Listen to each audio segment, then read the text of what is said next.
attack in France here. Good morning, everyone. Southeastern France, actually, near Grenoble. Local reports say 2 Islamic terrorists drove up to an air products factory. A decapitated body has been found at the site. The head had been dumped near the gates. It had Arabic writing on it. Gas cans planted inside the factory, an explosion reported. ISIS flags draped on the factory gates. President François Hollande says it bears the hallmarks of terror. And the French Interior Minister says multiple suspects have been arrested. One of them had been on France's terror watch list since 2006. It is a developing story. Joining us to cover it, Zuhdi Jasser, Bo Dietl, Tammy Bruce and Cheryl Casoni. Zuhdi, to you first. Who are these Salafists? Apparently they are linked to this attack. Well, Salafism, Stuart, is a global movement of those who believe that they want to return the world to the way it was at the 7th century. They're literalists. They're not all violent, so the pool of Salafists are huge. I mean, in Tunisia, for example, there was a Salafist party. In Egypt, there was a Salafist political party. But they're not necessarily all militant, but the militants pull pool to attack the West, to attack modernity. So these are the guys who are demolishing historical sites, for example. These are the guys who are going back to beheading and that kind of thing. These are the guys who are Neanderthals, take us 1,000 years backward. That's who this group is, and they are linked to this latest attack, I believe. Yeah, the core ideology of Saudi Arabia, the Wahhabism, is a Salafist ideology. So if you want one global, the largest boot camp for future radicals like ISIS is the Saudi Arabian Wahhabi ideology. Now, is this different? Fighting this group is different from fighting Al-Qaeda, because Al-Qaeda seems to be top-down, organized, structured, whereas this seems to be a lot of lone wolves acting not exactly independently, but without a big overall plan.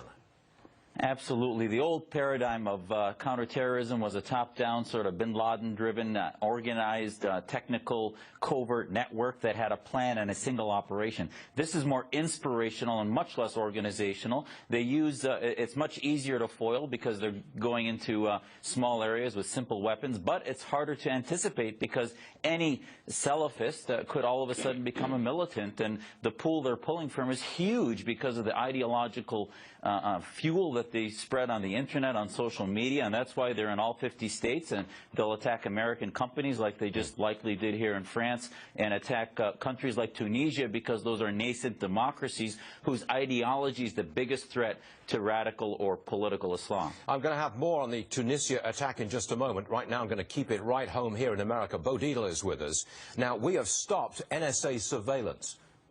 You're going to tell me that makes us a lot weaker, right? Yeah, I mean, it's of course. And now, where is the president now? This is an American-based company, a global company, American-based. Yep. This is now in the design of the religious beliefs. It definitely is a terrorist. And we should call it that way. This is the beginning. We have lone wolves here in America that are just idolizing this. Now, should we go back and scrutinize mosques more closely than we are? Damn right we should. I mean, and am I right in saying that we've pulled people away from surveillance of mosques? Have we done that? I mean, they've stopped the NYPD's intelligence division from going in there. Where else are you going to find the people that are spreading their gospel about terrorism and about the radical Muslim people to stand up and take on the infidels? I mean, it's got to a point. This reminds me of when they bombed the Cole, they bombed the embassies. Just coming. It's coming. It's coming to America very soon at a channel near you. And everybody's going to walk around pointing fingers. Yeah, hold on. So far, we've caught an awful lot of them. I don't know how many 10 or dozens we've actually gotten hold of before they did anything. The only reason we were able to get them, Stuart, was because they were on the Internet. And then somebody else became a rat, and then they set them up, and that's how we got them. I'm worried about the ones that we're not getting, the ones that are planning something today. We've got to, excuse me, Stuart, because I'm really very emotional about this. We've got to stop the nonsense, and this president's got to get off his butt, and he's got to bomb. We know where their capital is, ISIS is. Go in there, bomb them out, level them out, because they're coming, and when they come and kill Americans, everybody's going to be going, I was here 9/11. I'll never forget. People start to forget. I'll never forget when they took our World Trade Centers down. And they're coming back here, and they're going to do terrorism. Maybe not World Trade Center. They'll do terrorism in subways. They'll do it with large groups of people, and we're going to have dead people in America, and people have to start deal with it now. Don't give them a roadmap, for God's sake, Bo. Well, Don't give them a roadmap. Roadmap, you know what? And what's going on in the New York City Police Department is another ridiculous thing. When they're taking the cops, they want to come by people around the street. How about going out there finding the terrorists and finding who's planning on attacking America, and New York City will be the target. Tammy, would you favor a more vigorous response to the Muslim inside of America, more forceful, more muscular surveillance, for example? You know, even the attacker there in France was known to the services. They just didn't have enough resources to follow them around 24/7. The same with the Charlie Hebdo attack. They knew who these people were. I think that as long as we're allowing ISIS fighters to go to Syria, to return to the United States. We already have a list of, I think it's about 100, of people who have already returned, who've been trained to fight. So this is partly, yes, there are some people we don't know about, but we're also accepting Syrian refugees, that we're bringing them into the country. So my argument is that the President and the federal agencies know who's going to put us at risk. We have those names, and we're bringing them in, or we're allowing them to stay. If France took care of this as well, if we took care of it, we would have less of a problem. That's the 100 we know. We could put them all under surveillance. But we're not even doing them. I'm talking about the people that are on their internets now getting focused on their religious belief, who are planning something. We know nothing about them. They're doing it on their own. All right, hold on. Scary. I want to update. I've got breaking news. Here it comes. Listen to this. It's from Tunisia. It is now reported that at least 27 people have been killed on a beach. It's in the popular tourist town of Sousse. I'm not sure of the pronunciation, but there it is on your screens. Local reports say 2 gunmen opened fire with Kalashnikov rifles. 1 gunman has been shot dead. We do not know if there's any link with the France attack, and at this point we don't know the identities or nationalities of the dead. We are told most of them are indeed tourists. Zudi Jasser, come in please. We've just heard talk here about not allowing some refugees from Syria to come into the country. I'm aware that Europe has just decided to allow 40,000 of these boat people to come into Europe and settle in Europe.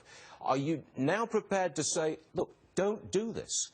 Don't import more potential terrorists to Europe? Say that? Well, certainly we need to have ideological filters on who we bring into the country. I mean, still to this day, it's asked the questionnaire on immigration, are you a member of the Communist Party? And that's from the Cold War. And yet we don't ask anything about Islamist parties, Islamist ideology, so we should. Now, should we stop immigration? No.